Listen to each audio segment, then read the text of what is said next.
Deuxième partie de Politicien, votre rendez-vous politique. Mes deux invités sont restés avec moi. Mohamed Amiri, vous êtes enseignant, consultant en communication, et l'analyste politique et éditorialiste Malik Hacher. Merci à vous deux d'être restés avec moi. Le groupe à l'origine de l'horrible attentat du 24 novembre 2017 en Égypte s'appelle Ansar Bait Akdi et province du Sinaï depuis 2014 après son allégeance à l'État islamique. Habituellement, il s'attaque aux éléments des forces de l'ordre, mais désormais, plus personne n'est à l'abri de la barbarie de ces terroristes. Mais qui sont ces fous qui ensanglantent l'Égypte? Avant d'en parler avec vous, je vous propose de suivre ce sujet de la rédaction signée Ibrahima Dioumaba. Le 24 novembre 2017, une attaque terroriste a fait plus de 300 morts et une centaine de blessés dans la mosquée du village de Bir al-Abed au Sinaï. Après cette attaque, le président Abdel Fattah al-Sisi a ordonné des frappes contre les positions des groupes terroristes dans la région. Depuis plusieurs années, l'armée et la police sont régulièrement victimes d'attaques, notamment du groupe Ansar Bait al-Maqdis qui a prêté allégeance à l'État islamique sous le nom de province du Sinaï. L'enjeu va au-delà justement des revendications politiques pour ajouter à cela donc quelques revendications d'ordre religieux. L'attitude donc de ces terroristes va au-delà justement donc d'une revendication donc territoriale pour prendre en compte donc en plus donc de cette revendication territoriale une revendication idéologique et politique. Je ne crois pas que ce soit une réaction brutale pour dire nous allons venger ceux qui sont morts qui va constituer donc la réponse durable.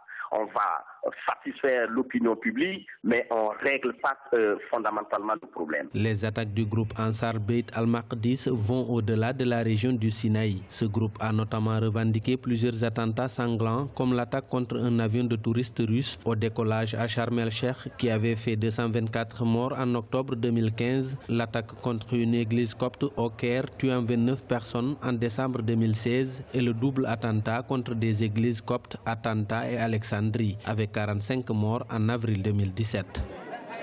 Quelle que soit la puissance de l'armée, de pouvoir systématiquement contrer toute velléité d'attaque terroriste. Il y a des répliques au niveau de l'armée qui montrent qu'elle a véritablement une capacité réelle, mais cela ne suffit pas dans la lutte contre le terrorisme. On l'a vu dernièrement, quelle que soit la réplique, même si elle n'a pas donné forcément de grands résultats, elle a permis quand même de donner un signal fort par rapport à ce qui s'est passé il y a quelques jours. En plus des forces de défense et de sécurité, le groupe Ansar Bait al-Maqdis prend pour cible des civils, qu'ils soient chrétiens ou musulmans. En plus du déploiement de l'armée qui a pour l'instant donné peu de résultats, l'État s'allie avec les tribus dans sa stratégie pour endiguer l'influence des terroristes dans la région du Sinaï.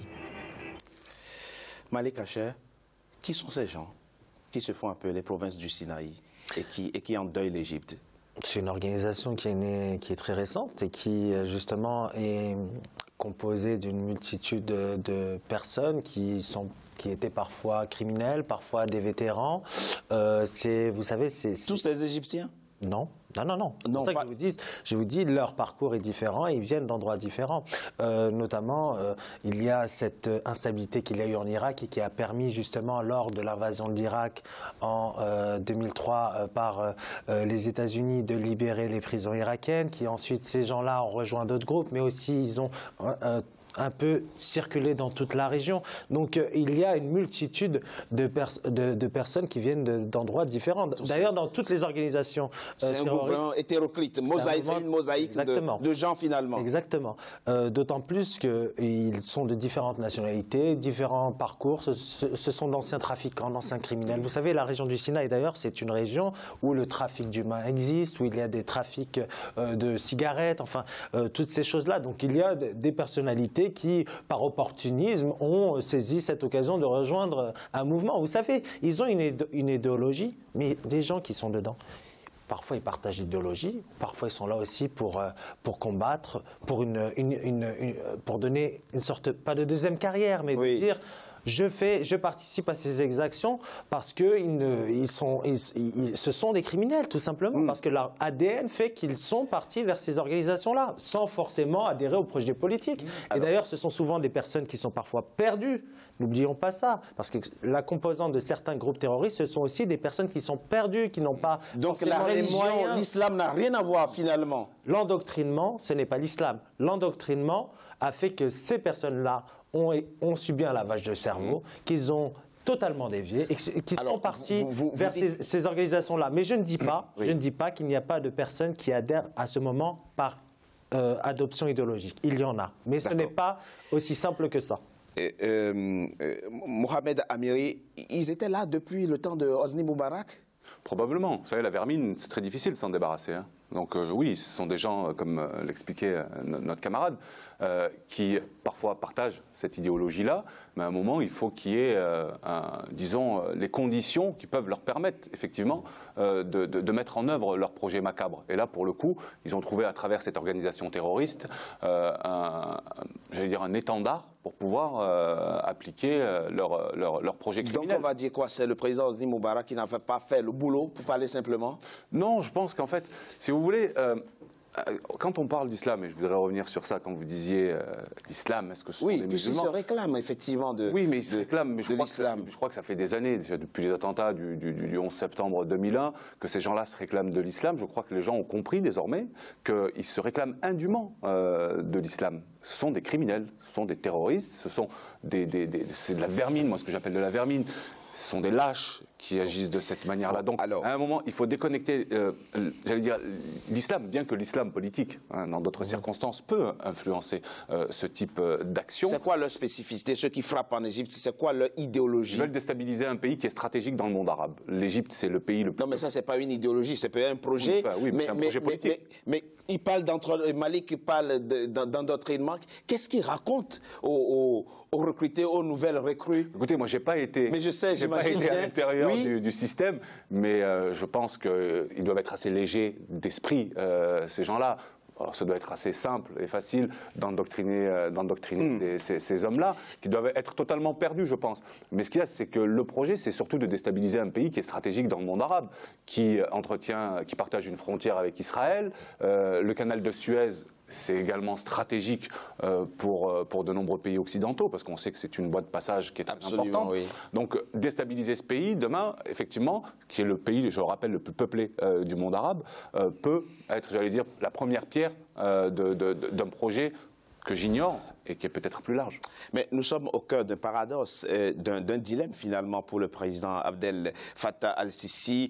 Si ces gens ont pour projet de déstabiliser l'Égypte, il n'y a donc pas de raison objective de discuter avec eux, de négocier avec eux, de dialoguer avec eux, finalement. Mais personne n'a parlé de négociation. On ne sait même pas si ce sont ces gens-là aujourd'hui. On ne sait pas si le groupe dont vous venez de parler est l'auteur de cet attentat. Oui. L'État islamique n'a rien revendiqué. L'État islamique n'a pas revendiqué, bien sûr. On ne sait pas trop à qui s'adresser, là, pour le coup. Donc, il ne s'agit pas aujourd'hui de négocier. Il s'agit peut-être aussi, lorsque le président égyptien parle de répression, peut-être qu'en termes de renseignement, il y aurait beaucoup de choses à faire de façon à éradiquer durablement ces groupes-là. Non, mais les militaires sont formels. Quand vous avez 4 véhicules pick-up bourrés de combattants qui encerclent une mosquée et se mettent à tirer, ce n'est pas de simples bandits de quartier qui font ça. Oui.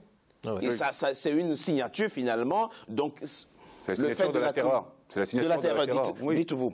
Signature de la terreur, c'est très important de le souligner, Malik Hacher. Et finalement se pose la question, que fait-on quand on est en face d'une situation où 305 personnes viennent d'être fusillées par des bandits ou peu importe comment on les appelle? Est-ce que finalement la réponse logique n'est pas celle qu'a faite le président Abdel Fattah al-Sisi? C'est-à-dire, je vais vous affronter frontalement. Alors écoutez, bien évidemment la posture politique est importante et montrer justement la dureté de l'État et l'intransigeance de l'État face au terrorisme. C'est un message politique qui est obligatoire. Juste une chose, je voudrais juste revenir par rapport à ce que vous disiez. Effectivement, on les voit, ils arrivent avec des pick-up et des armes lourdes. Mais attends, le financement du terrorisme, c'est vraiment quelque chose de très comment dire, complexe. La contrebande fait partie du financement du terrorisme. Le manque de sécurité aux frontières, le passage transfrontalier d'organisations criminelles fait qu'aujourd'hui, nous avons des organisations terroristes.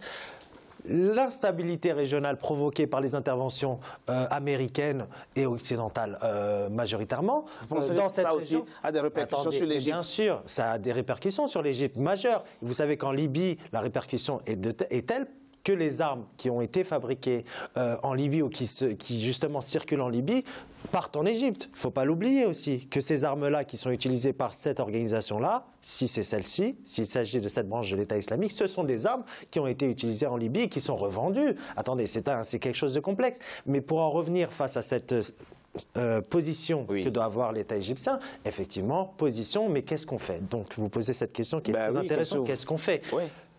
Il faut un redéploiement de l'armée parce que finalement, dans cette région-là, l'armée agit de manière ponctuelle. Nous avons vu qu'il y a eu des raids qui ont été menés. La bataille ne se met, je pense, ne se mènera pas par des raids aériens. La bataille, c'est la récupération du c'est la récupération du terrain, c'est la protection de la population. Vous savez, il y a beaucoup de localités dans le Sinaï et dans d'autres parties de l'Égypte, cette Égypte rurale d'ailleurs, où il n'y a pas forcément de contrôle de l'administration et notamment de l'administration sécuritaire. Il n'y a pas les infrastructures, les structures qui sont nécessaires pour permettre aux populations d'être protégées et de surveiller le territoire, ce qui n'est pas le cas dans d'autres pays qui ont vécu le terrorisme et qui ont réussi à combattre le terrorisme et à vaincre le terrorisme parce qu'ils ont investi justement les maquis, les coins les plus reculés du pays. Donc c'est ce qu'il faut pour l'Égypte. Vous savez, l'Égypte, c'est quand même la première armée africaine. Ah oui, absolument. Donc on se dit, c'est étrange. Mais c'est un vaste territoire aussi. C'est 1 million de kilomètres carrés. Donc, vous savez, aucune puissance n'est à l'abri de ce genre de déstabilisation, mais il faut investir davantage de terrain. Il y a encore des terrains de non-droit dans ce pays-là, comme dans beaucoup d'autres. Et c'est malheureusement le lot de beaucoup de pays, je dirais de vastes pays, notamment les pays désertiques où les étendues ne sont pas forcément contrôlées. Mohamed Amiri, vous connaissez très bien le pays et la sous-région. À quoi peut-on s'attendre de la part de la population? Quelle peut être finalement la réaction de la population face à la multiplication de ces attentats?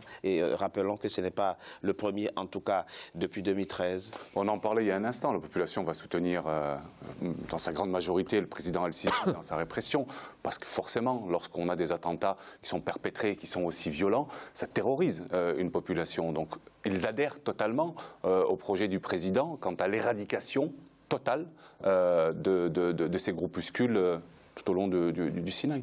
Il n'y a pas de risque de voir une partie de la jeunesse, en tout cas dans la région du Sinaï, rejoindre le groupe État islamique? Ben ça, ce risque-là, oui, il existe. Alors, il existe, pensez-vous aussi? Oui, mais je ne le mesure pas. Mais il existe dans la mesure où ce sont des gens qui adhèrent à ce projet-là. Mais quand on parle de la population égyptienne, la population, dans son ensemble, soutiendra cette politique de répression parce que le temps, aujourd'hui, exige que la population soutienne le président. Pour d'autres questions, ça viendra dans un second temps. C'est vrai que le président, encore une fois, est au cœur d'un paradoxe. Sa population lui reproche une politique trop dure, trop sévère. En même temps, il a en face des gens déterminés à faire le maximum de victimes.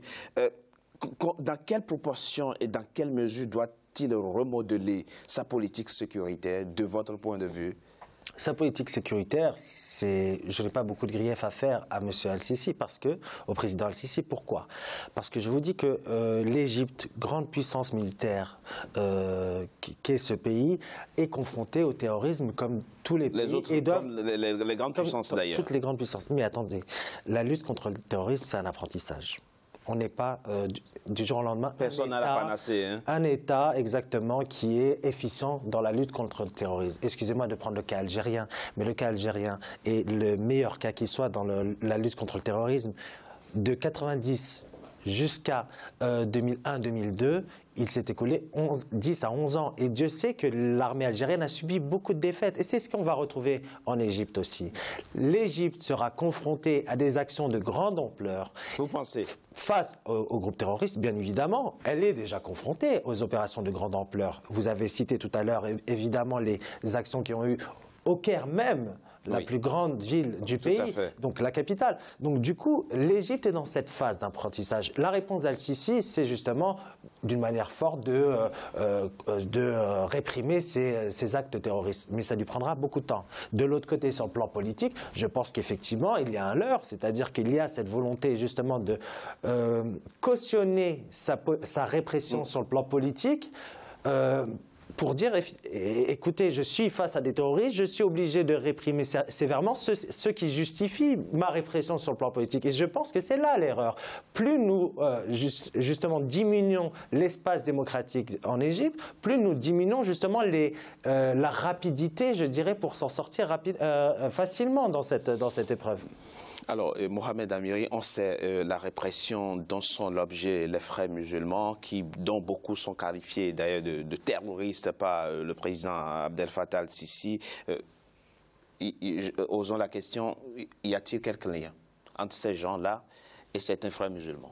En tout cas, si je ferais un lien, moi, c'est le lien entre la répression contre les frères musulmans et la recrudescence d'attentats, notamment le dernier qui a été terrible. Voilà, donc finalement, est-ce que ça a servi à quelque chose?